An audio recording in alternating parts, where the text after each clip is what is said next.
Pierre, première question. Pourquoi un dessinateur a besoin d'avoir un livre? Parce que c'est un recueil, parce que moi je travaille pour plusieurs journaux différents et c'est souvent des journaux qui n'ont pas une diffusion nationale ou internationale ou très locale aux États-Unis ou alors dans la Drôme ou en Alsace. Je travaille pour le journal de la Drôme, le journal d'Alsace, et ça me fait plaisir de les rassembler tous, faire un recueil et puis de les présenter De leur donner une plus grande diffusion. Ouais, une diffusion plus. Autre chose. Puis, comme il n'y a plus d'éditeurs, qui sont intéressés par le dessin du monde, très peu, quelques-uns, mais c'est rare, ils sont très rares.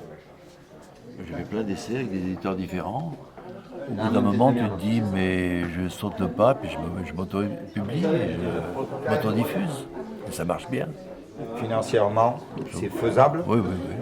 Parce que les coûts d'impression sont de moins en moins chers. Et on peut publier son bouquin, et à partir d'un moment où on en a vendu 100 ou 200, c'est une opéra blanche, après on gagne sa vie, quoi. Deuxième question. Il n'y a pas plus individualiste qu'un dessinateur.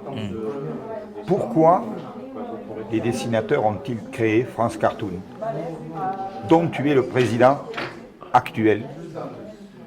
C'était au début, c'était Robert Rousseau qui avait créé FECO France en 2000 à peu près, 2001. C'était parce qu'on est tous dispersés sur tout le territoire, puis même à l'étranger, parce que en France Cartoon, on a des Belges, des Italiens, des Algériens, des Québécois, on est francophones en fait. Et c'est une solution pour se rassembler de temps en temps et surtout communiquer entre nous. Alors évidemment, on le fait par Internet, parce qu'à France Cartoons, moi je suis le président, j'habite dans l'Isère, le vice-président habite en Corse, à Bastia, c'est Bati, le trésorier habite à Lille, c'est Tim, et le secrétaire habite en Belgique, c'est Rafagé. Donc on ne peut pas se voir tous les jours, hein. On communique par Internet, et puis ça permet d'avoir... Alors moi, qu'est-ce que je fais?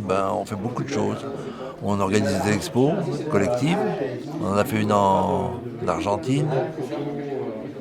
Le soutien aux autres dessinateurs beaucoup moins chanceux. On fait beaucoup de soutien pour les dessinateurs qui sont persécutés dans leur pays. Évidemment, c'est souvent les pays du Maghreb et du Moyen-Orient.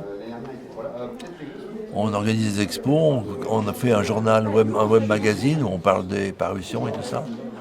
Qu'est-ce qu'on fait? On fait plein de choses. Moi, par exemple, je donne sans arrêt des conseils à des plus jeunes dessinateurs pour faire un devis, pour comment facturer. Juridique?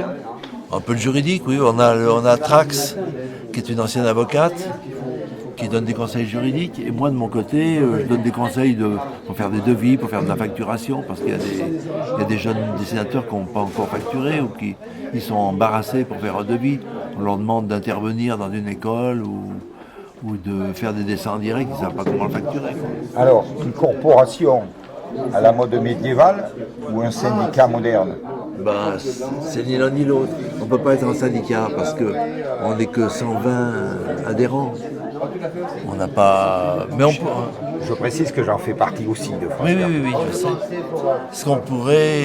c'est pas tout à fait un syndicat, c'est pas une corporation non plus. Parce qu'en plus, dans notre journal, on parle des gens qui sont non adhérents. Enfin, des bons copains qui n'adhèrent pas à la sauce. On s'en fout, on parle d'eux. Mais oui, on a un côté comme ça, oui, bien sûr. Alors maintenant, la dernière question qui fâche. Je te le dis franchement, moi je suis cash. Moi je dis les trucs. Il va bien falloir que tu répondes. Une question.